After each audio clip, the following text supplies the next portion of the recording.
С самого раннего детства мама всегда мне говорила, что ты была уникальным ребенком, потому что тебя никогда было не слышно, не видно. Тебе давали листик, карандаш и все. Ты исчезала, ты в какой-то свой мир уходила, начинала рисовать, все вокруг. У нас вообще семья потомственных педагогов, то есть наши все идеи, они как бы поддерживаются всегда, потому что в нашей семье считают, что у девушки, особенно у девушки, у каждой должен быть на руке золотой браслет образования.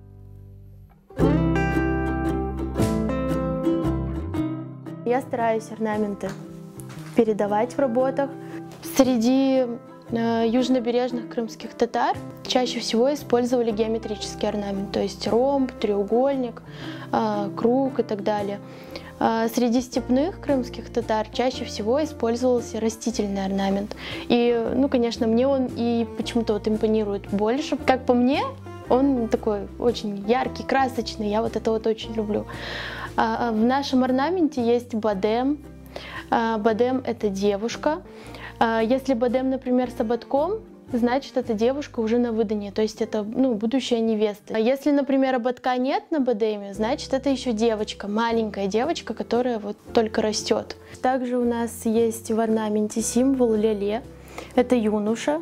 Юношу обычно всегда изображают рядом с девушкой, чаще всего с пожеланиями как бы крепкой семьи, молодой, чтобы было там много здоровья, много деток, плодородие, изобилие, достаток. И, конечно, обычно всегда расставляют маленькие элементы растительные, которые считаются как бы как защитой.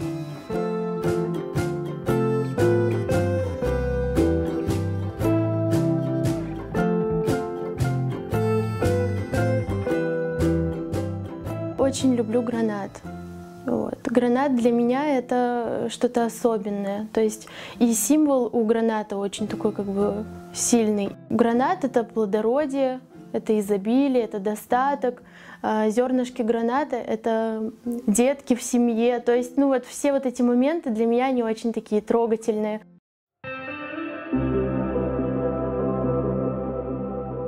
На данной работе написаны любимые слова Всевышнего, то есть «Субхан Аллах аль-Азим ва бихамдихи», что переводится как «Пречист Аллах, велик Он и хвала Ему».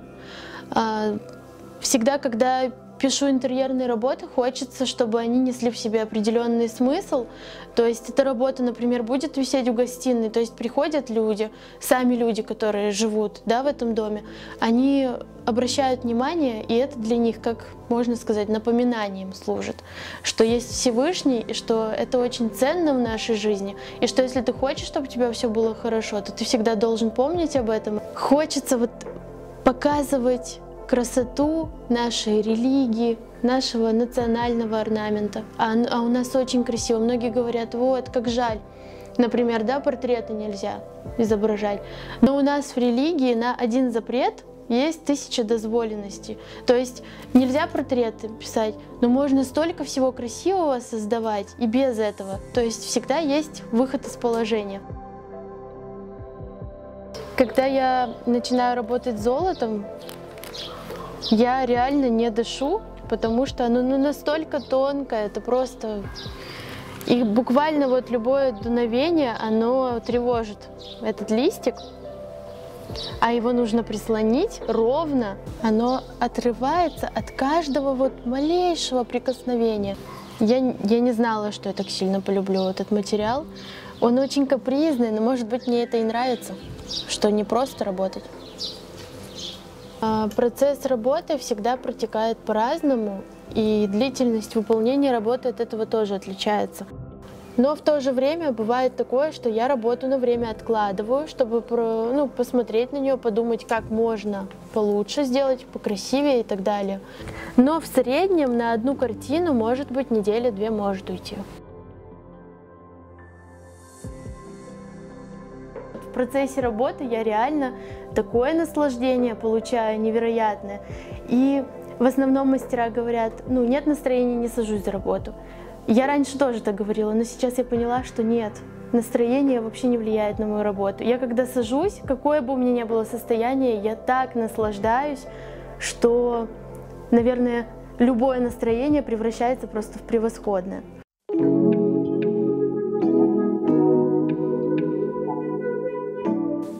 Кроме интерьерных картин, я еще очень люблю смешанную графику. То есть именно в этой технике я выполняю некоторые работы, они подобны иллюстрациям книжным. То есть вот это мне очень нравится. И когда-то в детстве я с моей семьей посетили выставку, на которой было сделано общее фото меня маленькой. Я тогда еще даже не подозревала, что вообще как-то свяжу свою жизнь с искусством, и Заремы Тросиновой. Вот. И так получилось, что спустя время, вот уже в нынешнем возрасте моем, и при том, что я уже как бы, да, начинающий, так сказать, художник, у меня есть общее фото также вот с Заремой Ханум.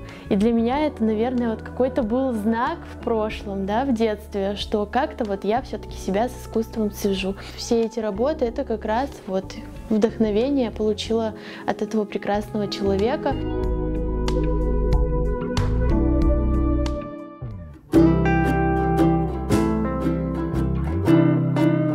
Преподавать в школе я начала буквально недавно, еще даже года нет. Преподаю декоративно-прикладное искусство. Наша мастерская так и называется — НАР. Когда я начала работать в школе, после первых пары уроков я поняла, что это такой кайф, когда дети приходят, радуются, рисуют с тобой, творят что-то. Это вообще, это бесподобно. И родители радостные приходят. То есть мы взращиваем новое поколение, новую молодежь. Потому что я понимаю, что это наше будущее, и то, как мы к ним относимся, и то, какой мы им пример подаем своим поведением, своими словами, поступками, вот это все, оно завтра будет отражаться. Когда я вижу работы своих учеников, меня переполняет чувство радости, гордости, особенно когда они участвуют в каких-то творческих конкурсах, занимают призовые места и пишут мне: «Фериде Оджа, вот, я поучаствовал вот в таком конкурсе, я занял призовое место, Саулнес, потому что вы меня научили». Ой, это для меня как бальзам на душе, это для меня самое важное — приносить пользу.